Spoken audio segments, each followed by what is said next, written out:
रहे सजग रहे अभियान। हाल ही में मध्य प्रदेश सरकार ने साइबर तहसील के नाम से एक प्रस्ताव पारित किया था।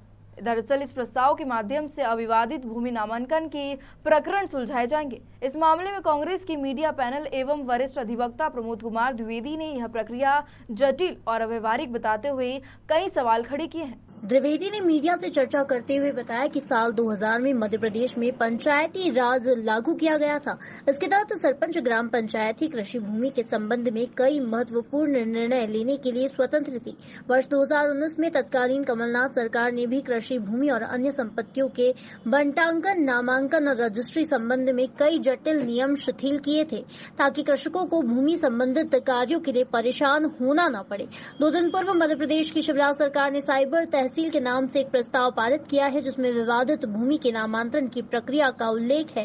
द्विवेदी ने बताया कि प्रदेश के मुखिया राजस्व मंत्री एवं कानून मंत्री यह नहीं जानते कि पटवारी को उक्त प्रकार की कोई अधिकार प्राप्त नहीं है। इसके बावजूद वे प्रस्ताव को प्रचारित कर रहे हैं, दिनों दिनों यारो लगाते हैं, लेकिन मांग की है कि ग्राम पंचायतों, सरपंचों को पूर्व की तरह अधिकार देकर मजबूत किया जाए। शिवराज सिंह जी ने परसों कैबिनेट में एक प्रस्ताव पास करवाया, साइबर तहसील। हमारा स्पष्ट आरोप है कि मध्य प्रदेश की सरकार कौतुक कर रही है। अविवादित नामांतरण यानी कृषि भूमि के हों तो सीधे सीधे ग्राम पंचायत अधिनियम, मध्य प्रदेश में सन 2000 में पंचायत राज अधिनियम लागू हुआ था। उसमें गांव की सरपंच को और पंचायतों को ये अधिकार था कि वो अविवादित नामांतरण खुद ही कर सकते हैं। जब पंचायतों को अधिकार है तो आपने उस अधिकार पर अतिक्रमण किया। फिर 18 सितंबर 2019 को कमलनाथ जी की तत्कालीन सरकार ने ये व्यवस्था की थी कि रजिस्ट्रार कार्यालय में जैसे ही कृषि भूमि की रजिस्ट्री होगी, क्रेता को एक रसीद मिलेगी।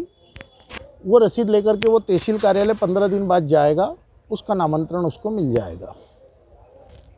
इसका मतलब है कि अविवादित नामांतरण में विक्रेता को आने की आवश्यकता ही नहीं है और सीधे सीधे तहसील कार्यालय से आपका आवेदन, यानी रजिस्ट्रार कार्यालय से आपका आवेदन तहसीलदार के पास जाए और तहसीलदार उसकी नामांतरण करे। आपने इस व्यवस्था को पूरे मध्य प्रदेश से फेल कर दिया। अब कह रहे हैं हम साइबर तहसील बनाएंगे, यानी मध्य प्रदेश में 2 जगहों पर आप प्रयोग करोगे और बाकी जगह की जो व्यवस्थाएं हैं उन व्यवस्थाओं को ही आप दुरुस्त कर दें। ग्राम पंचायत का जो अधिकार है उस पंचायत राज अधिनियम के अंतर्गत तो सरपंच और ग्राम पंचायतों को नामांतरण करने का आदेश कर दें। तहसीलदार अविवादित नामांतरण बिना जटिल के सीधी प्रक्रिया में करें। लेकिन ये सारा प्रयोग है और मध्य प्रदेश के मुख्यमंत्री एक नए प्रकार का कौतुक करते हैं। मेरा सीधे उन पर आरोप है कि जिस प्रदेश के मुख्यमंत्री को ये पता नहीं है कि पटवारी नामांतरण करता ही नहीं है, जिस प्रदेश के राजस्व मंत्री को ये पता ही नहीं है कि पटवारी नियमानुसार नामांतरण कर ही नहीं सकता, जिस प्रदेश के कानून मंत्री को ये नहीं मालूम है कि पटवारी को नामांतरण करने का कोई अधिकार है नहीं है, उस प्रदेश का मुख्यमंत्री हेल्पलाइन जारी करता है कि पटवारियों से अगर पीड़ित हो नामांतरण के लिए, बटांकन के लिए, सीमांकन के लिए।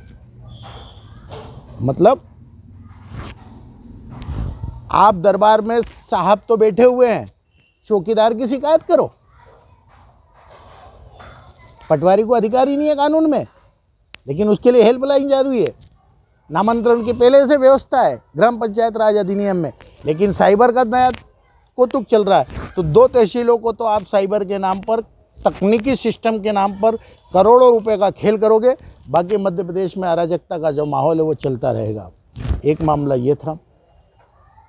ये थी हमारी खबर और आइए सतर्क रहे सजग रहे अभियान को जन गण मन तक प्रसारित और पल्लवित करने वाली हमारी संवाद और सहयोग की पत्रकारिता से जुड़िए। Detective group report news channel को लाइक, शेयर और सब्सक्राइब कीजिए।